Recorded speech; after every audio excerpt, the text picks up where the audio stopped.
गुरुजी मेरा क्वेश्चन ये है कि हम विष्णु और महेश की तो पूजा करते हैं कहीं ना कहीं, लेकिन ब्रह्मा जी को क्यों नहीं पूजते हैं और पुष्कर में ही क्यों पूजे जाते हैं वो? क्योंकि ब्रह्मा जी को श्राप है, शाप लगा है ब्रह्मा जी को, नारद जी ने दिया था। ब्रह्मा को श्राप दिया कि तेरी जग में पूजा नहीं होगी और तेरे जितने भी अनुयायी वंशज होंगे तेरे जैसे लपाड़ लफंडर झूठे होंगे।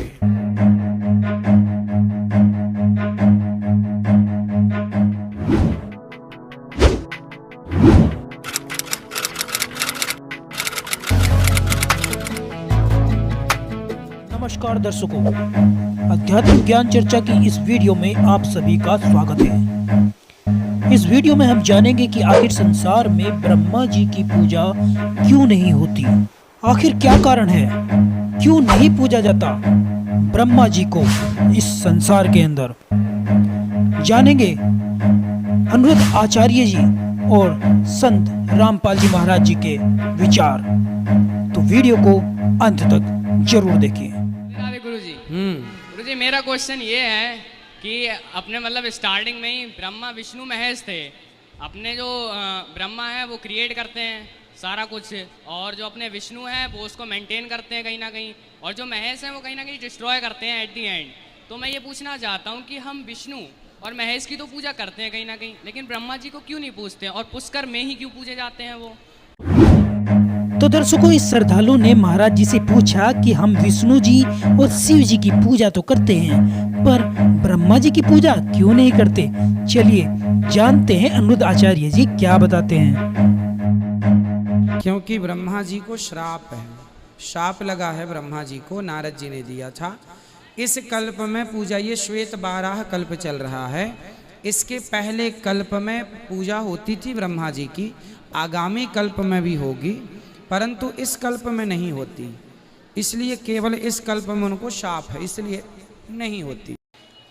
ब्रह्मा जी को नारद जी के श्राप की भी बात मिलती है, सनकादि ने भी श्राप दिया है।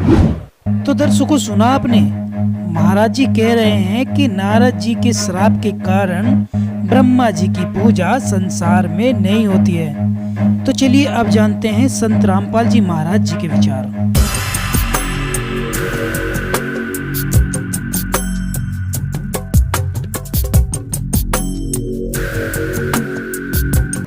ब्रह्मा जी जब उत्पन्न हुआ, श्री विष्णु जी के नाभि से कमल निकला और उसके ऊपर ये बैठे विराजमान पाया अपने आप को। काफी समय तक उस डंठल को पकड़कर नीचे उतरा, ऊपर नीचे घूमा, कहीं और छोर नहीं मिला, तो वापस उस कमल के फूल पर आकर विराजमान हो गया। तब आकाशवाणी करी क्षर पुरुष ने, ज्योति निरंजन ने, कि तप करो तप करो।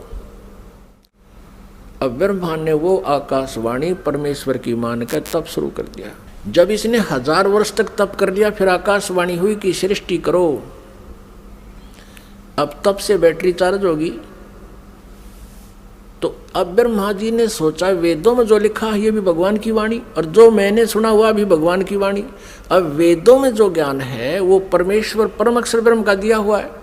5 वेद दिए थे परमेश्वर ने इस क्षर पुरुष को, इसके अंतःकरण में फीड कर दिए थे। अब जैसे किसी अंतःकरण में फीड कर दिए तो समय रख दिया परमात्मा ने, उसके बाद वो अपने आप बाहर आने थे वो बाहर, 5 आगे। लेकिन इसने देखा पढ़ करके 5वें वेद में बहुत जानकारी थी परमपिता की, सत्य पुरुष की, परम अक्षर ब्रह्म की। इसने उसको नष्ट कर दिया और 4 वेद दे दिए। अब चारों वेदों को ब्रह्मा जी ने पढ़ा तो कहा, माता इसमें ओम नाम लिखा है और मैं परमात्मा को पाऊंगा। दुर्गा ने कहा कि यदि तेरा पिता तुझे नहीं मिला, तू कहाँ जा रहा है, तो तू क्या करेगा भाई अगर तेरे को तेरा पिता नहीं मिला, क्योंकि उसने प्रतिज्ञा कर रखी है तुम्हें दर्शन नहीं देगा। तो ब्रह्मा ने कहा कि मैं तुझे अपनी शकल नहीं दिखाऊंगा। तो ब्रह्मा जी ने ओम नाम का जाप किया, 4 युग तक समाधि लगा के हठ योग भी किया। तब दुर्गा ने अपने वचन से एक लड़की उत्पन्न की और उससे कहा कि बेटी आप जाओ और ब्रह्मा को जो समाधिस्थ है उसको उठाओ और कहो कि आपको माता याद कर रही है, तेरे बिना सृष्टि नहीं रची जा रही। अब 4 युग जब बीत गए, आकाशवाणी की दुर्गा को सरपुरुष ने कि दुर्गा सृष्टि रचो। दुर्गा ने कहा, प्रकृति देवी ने कहा कि आपका ज्येष्ठ पुत्र आपकी खोज में गया है, मेरे मना करते करते भी गया है। तब आकाशवाणी से कहा उस काल ने, सरपुरुष ने, कि उसको बुलाओ, मैं कभी दर्शन नहीं दूंगा। तब वो लड़की वहाँ भेजी। लड़की ने जाकर के देखा कि आवाज़ लगाई, ब्रह्मा उठा नहीं। तब दुर्गा से अपना आकाश यानी अंदर से अंतःकरण से फ़ोन किया, टेलीफोन किया कि माता ये उठ नहीं रहा, अब क्या करूं, बहुत आवाज़ लगा ली। दुर्गा ने कहा कि तू इसके चरण स्पर्श कर। चरण स्पर्श करते ही ब्रह्मा की आंखें यानी समाधि टूट गई। सामने देखा युवा लड़की को। ब्रह्मा जी ने कहा कि तू कौन कुलटा आ गई है, तुझे मैं श्राप दूंगा, तू मेरा तप भंग करने को आई है। तब लड़की ने कहा मेरे को माता ने भेजा है और आपके बिना सृष्टि रची नहीं जा रही है, बहुत चिंता है माता को, आप चलो। तब ब्रह्मा ने कहा कि कैसे चलूं, पिता के दर्शन हुए नहीं। माँ से मैं प्रतिज्ञा करके आया था कि यदि प्रभु मुझे प्राप्त नहीं हुए तो मैं तुझे शकल नहीं दिखाऊंगा, दर्शन नहीं दूंगा, लौट कर नहीं आऊँगा। अब कैसे चलूँ, मुझे परमात्मा मिला नहीं। फिर ब्रह्मा ने कहा कि तू एक काम कर, मेरी झूठी गवाही दे दे तो मैं तेरे साथ चल पड़ूँ। अब उस लड़की ने सोचा कि माँ का कार्य नहीं हुआ तो अक्षुब्ध होगी,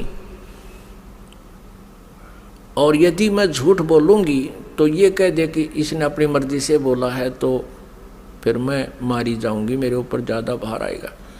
तब उसने शर्त रखी कि तू मेरे साथ विलास कर, तब मैं तेरी झूठी गवाही दूंगी, तू मेरे साथ ऐसा कर। ब्रह्मा ने सोचा कि परमात्मा के दर्शन हुए नहीं, वैसे मैं घर जा नहीं सकता। उसने उस लड़की की बात को स्वीकार किया। फिर लड़की ने अपने वचन से एक और लड़की उत्पन्न की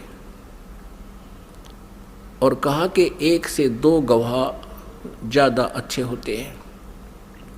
उस लड़की से कहा दूसरे नंबर की से कि तू भी गवाही देना कि ब्रह्मा जी को पिता के दर्शन हो गए और हमारे सामने हो गए। उसने भी यही शर्त रखी, इसी उद्देश्य से, कहीं मैं झूठी ना सिद्ध कर दे मुझे ये और ये आप बच जावें।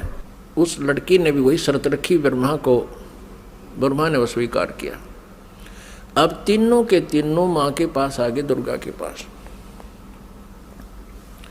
अब दुर्गा ने पूछा, प्रकृति देवी ने पूछा ब्रह्मा से, क्या आपको अपने पिता के दर्शन हो गए? अब सुनियोजित षड्यंत्र के तहत ब्रह्मा ने कहा, हाँ मुझे पिताजी के दर्शन हो गए। तब दुर्गा ने कहा कि भाई कैसे मानूं मैं तेरी बात को, क्योंकि दुर्गा को तो फाइनल था कि उसने कह रखा कि मैं दर्शन नहीं दूंगा, ये मेरा फाइनल आदेश है, फाइनल फैसला है, डिसीजन है। अब दुर्गा को पूरा दृढ़ विश्वास था कि ऐसा तो हो नहीं सकता। तो उसने कहा कोई गवाह बता भाई, कोई एविडेंस दे। ब्रह्मा ने कहा कि दोनों लड़कियां मेरी गवाह हैं। अब उस दोनों लड़कियों से दुर्गा ने पूछा कि बताओ तुम्हारे सामने इसको दर्शन हुए? हाँ। दोनों ने झूठी गवाही दे दी कि हमारे सामने इसको ब्रह्मा जी को भगवान ने दर्शन दिए हैं, मनुष्य दृश्य है। क्योंकि वेदों में लिखा है, यजुर्वेद अध्याय नंबर 5 के श्लोक नंबर 1 में और 5 के मंत्र नंबर 8 में। तो 8 में तो 3 बार लिखा भगवान के विषय में, और यजुर्वेद अध्याय नंबर 5 के श्लोक नंबर 1 मंत्र में 2 बार लिखा, अग्ने तनुरसी विष्णुवे तवा सोमस्य तनुरसी। परमात्मा सहशरीर है, उस परमेश्वर का सबके धारण पोषण करने के लिए उस अमर पुरुष का शरीर है। और ऋग्वेद मंडल नंबर 1 सूक्त नंबर 31 मंत्र नंबर 18 में स्पष्ट किया है कि वो नरवत अग्नि, मनुष्यवत, मनुष्य के समान है वो परमात्मा।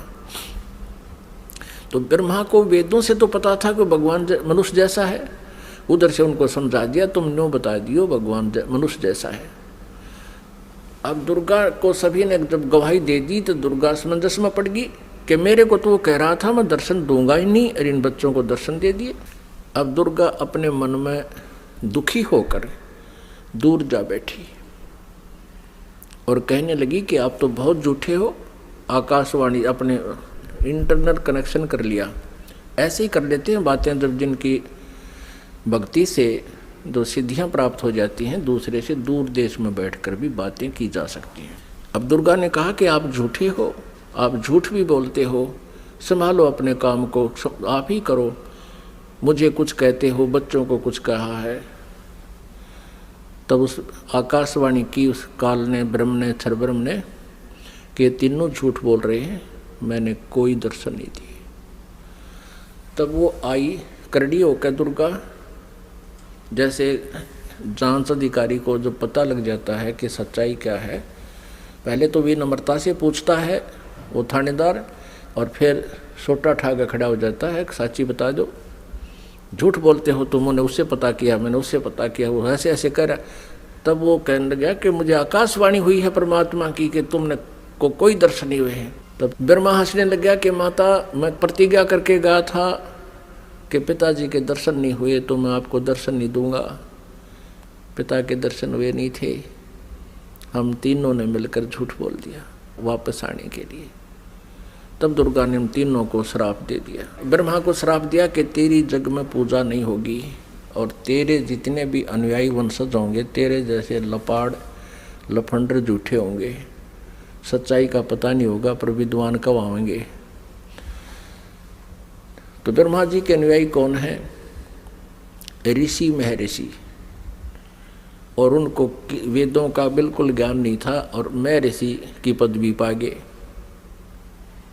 अभी दिखाएंगे, घबराना ना, कोई पहली बार सुन रहा हो, पूरी डिटेल दिखाएंगे कि सतयुग के ब्राह्मण और गुरु ऋषियों को वेदों का ज्ञान कैसा था। उनको वेदों का ज्ञान ही नहीं था। अब ब्रह्मा जी को बड़ी चिंता हुई कि मेरे को श्राप दे दिया, मेरी पूजा नहीं होगी। ब्रह्मा मूर्छित हो गया, इस आघात ऐसी लगी उसको वचन की। भाई जो गुरु वचन पे डट गे रकट गे फंद 84 के, कट गे फंद 84 के, रकट गे फंद 84 के। भाई जो गुरु वचन पे डट गे रकट गे फंद 84 के। वस्तु मिली ठोर की ठोर, मिट गई मन पापी की दौड़।